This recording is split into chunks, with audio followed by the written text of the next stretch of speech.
that my 5th grade principal had a social media account was the most shocking event of my entire intermediate school years. We found out about Mr. Smith's Facebook account after he brought the whole 5th grade class down together for a serious talk. He told us stories of cyberbullying and said that it is actually illegal for 10-year-olds to have a social media account. This fact stunned all of us because we all logged in daily to check out our friends' statuses and pictures, and now we were breaking the law? Naturally, I raced home from school to find his Facebook profile, and what I found horrified me. Apparently, many other teachers also had Facebook accounts. Remembering this traumatic and funny situation made me wonder what social media is and why we are so obsessed with it. So, how does social media impact us? We will first take out our phones to examine the most commonly used social media networks. Then we will log into the negative complications of social media, and finally scroll through why we still use them. So what is social media? Let's take a social media crash course, which would have been useful back in 5th grade. We should probably start our lesson by looking at a few popular social media networks: Facebook, TikTok, and Snapchat. When Facebook first began, it was really popular for college students. A generation that now make up the largest demographic of users is 30 to 49-year-olds, according to Chesterton. When I read this, I wondered, why don't only old people have Facebook? Probably because it's both an app and a website, easy access, where people can share posts and keep their friends up to date about their life. Back in 5th grade, I didn't have a Facebook account, but my older sister did. According to GCF Global, Facebook is the largest social media networking site in the world. Mark Zuckerberg made Facebook, and he must have been a genius because the app has over 2 billion users. Zuckerberg's goal in making Facebook was to connect people and share their exciting events with each other. But enough about Facebook. Have you heard of TikTok? It is pretty new to the social media game, coming out in September of 2016, and is diverse with a large group of users. To start off, Musical.ly was a social media network where you could share videos. Musers, or Musical.ly users, would record a 15-second video, do some light editing, and post. After Musical.ly, TikTok, the better version of Musical.ly, grew extremely fast and is now one of the most commonly downloaded apps according to Statista. The app has over 500 million active users. Many famous celebrities, such as Jimmy Fallon, have increased its popularity. The video content is so diverse. Where else can you find videos of people making their secret family recipes, dance videos, and videos that are just hilarious? TikTok has also created many celebrities, such as Charli D'Amelio, who has over 100 million followers just because they like what they see in a video. Then there's Snapchat. Snapchat is a completely different type of social media. With Snapchat, the snapper sends snaps, or text messages that are top secret because they disappear after 10 seconds, to friends that the person adds. Also, many people have streaks. A streak is basically where you and a friend go a certain amount of days snapping back and forth.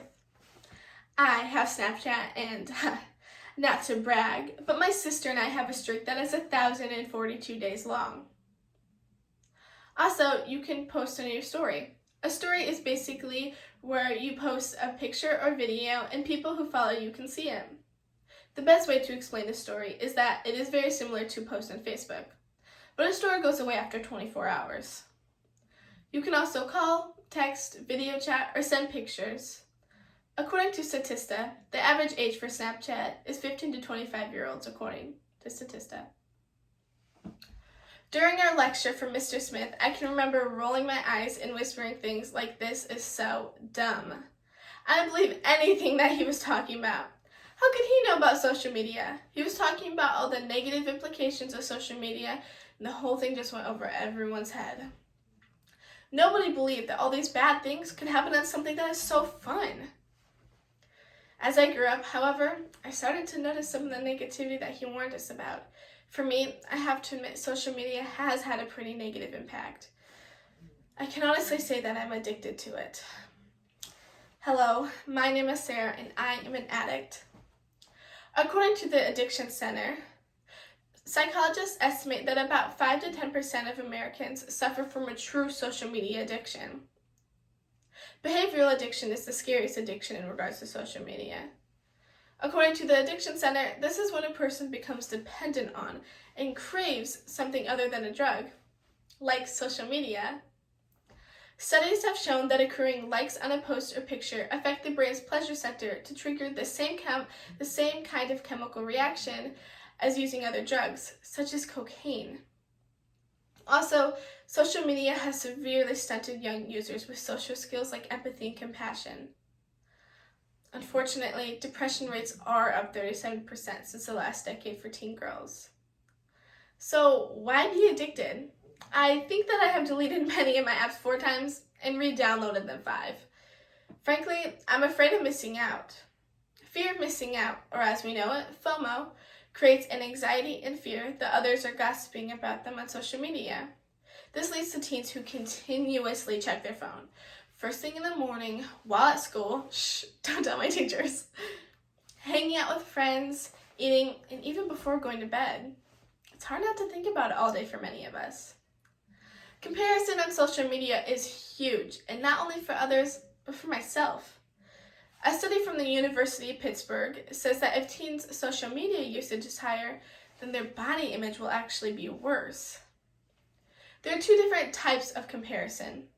According to Psychology Today, a healthy comparison is when people look to their peers, friends, or mentors when they want to improve.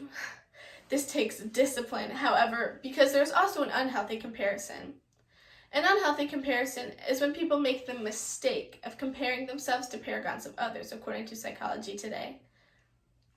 While I was sitting on the cold tile floor listening to my principal explain all the negative complications of social media, I began to wonder, why do we use social media if it is really that bad? I didn't care. I went home and I watched YouTube. As I got older and more addicted to social media, this curiosity began to increase.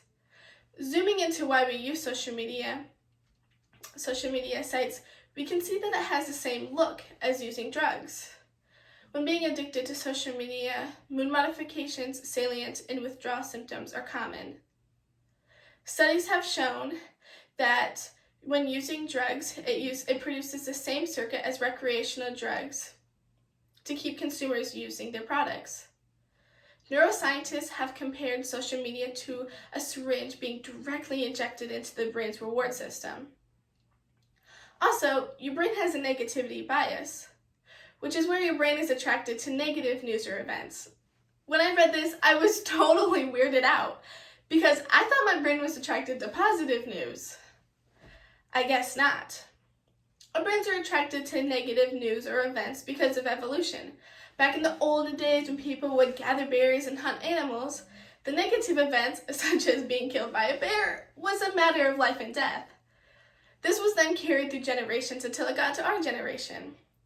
Our attitudes are more influenced by negative events than positive ones, according to Psychology Today.